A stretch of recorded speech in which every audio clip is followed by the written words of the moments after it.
Chemical reactions of aldehydes and ketones. Now, since aldehydes and ketones both possess the carbonyl function group, so they undergo similar chemical reactions. Nucleophilic addition reactions. Contrary to electrophilic addition reactions observed in alkenes, the aldehydes and ketones undergo nucleophilic addition reactions. Mechanism of nucleophilic addition reaction.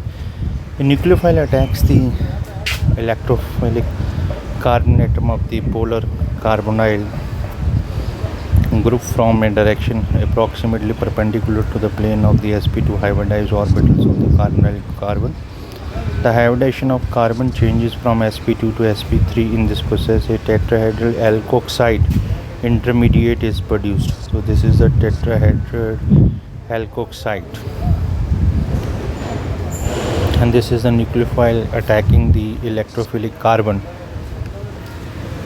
So this intermediate captures a proton from the reaction medium. So this captures a proton from the reaction medium to give the electrically neutral product. The net result is addition of nucleophile and H positive across the carbon oxygen double bond, so as shown in the figure.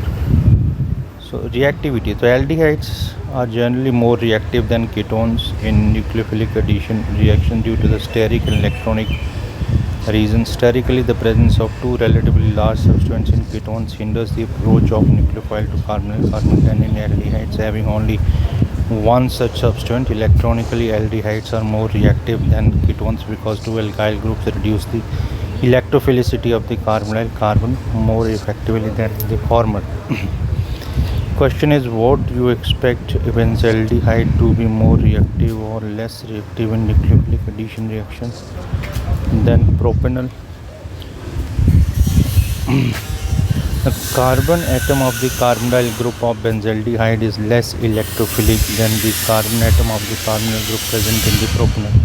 The polarity of the carbonyl group is reduced in benzaldehyde due to the resonance as shown in right. Hence, it is less reactive than the propanol. Some important examples of nucleophilic addition and nucleophilic addition elimination reactions. So this is hydrogen cyanide in basic medium gives you cyanide plus water. Addition of hydrogen cyanide, aldehydes and ketones react with hydrogen cyanide to yield cyanohydrin. This reaction occurs very slowly with pure hydrogen cyanide. Therefore, it is catalyzed by base, and the generated cyanide, being a stronger nucleophile, readily adds to the carbonyl compounds to yield the corresponding cyanohydrin. This is the cyanohydrin. This is the cyanohydrin. This is the intermediate, right? So this is the cyanohydrin.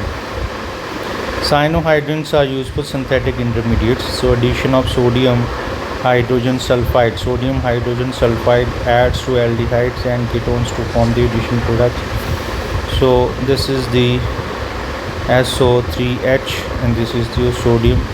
So this is the bisulfite addition compound. Bisulfite addition compound crystalline. The position of the equilibrium lies largely to the right hand side of the for most aldehydes and to the left for most ketones due to the steric reasons.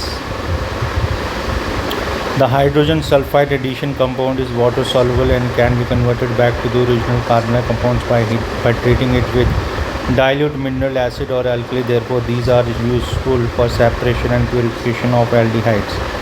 Then is the addition of Grignard reagents. Next is the addition of alcohols.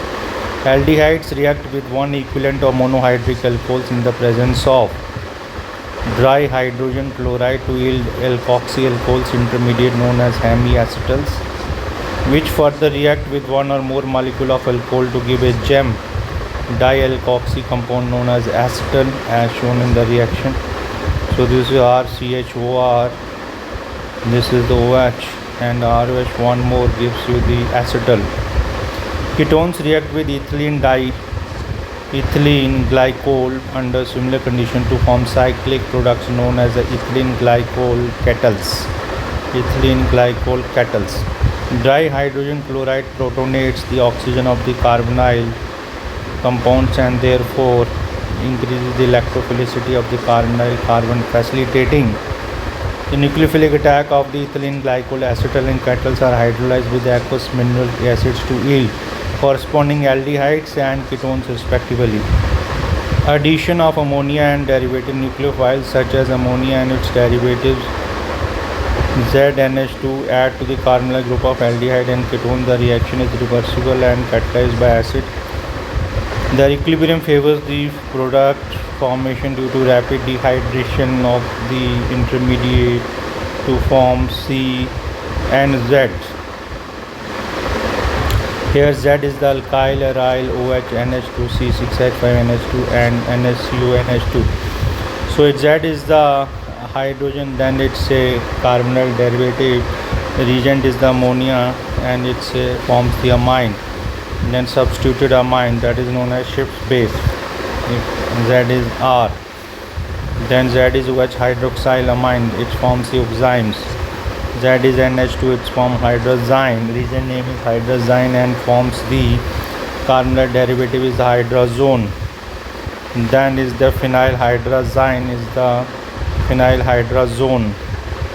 Then 2,4-dinitrophenyl hydrazine. Then it forms the 2,4-dinitrophenyl hydrazone. Semicarbazide, then it forms the semicarbazone. 2,4-dinitrophenyl hydrazine derivatives are yellow, orange and red solids useful for characterization of aldehydes and ketones.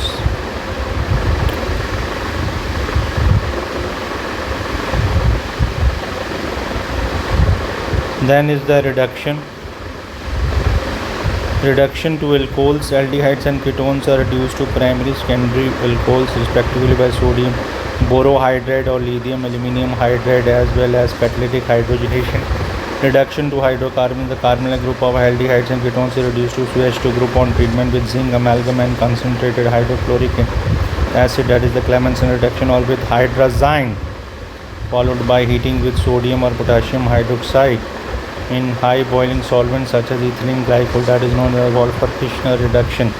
So this is the Clemmensen reduction in presence of zinc amalgam, and this is the in presence of hydrazine. This forms the, so this with KOH and ethylene glycol, it forms the Wolff-Kirchner reduction.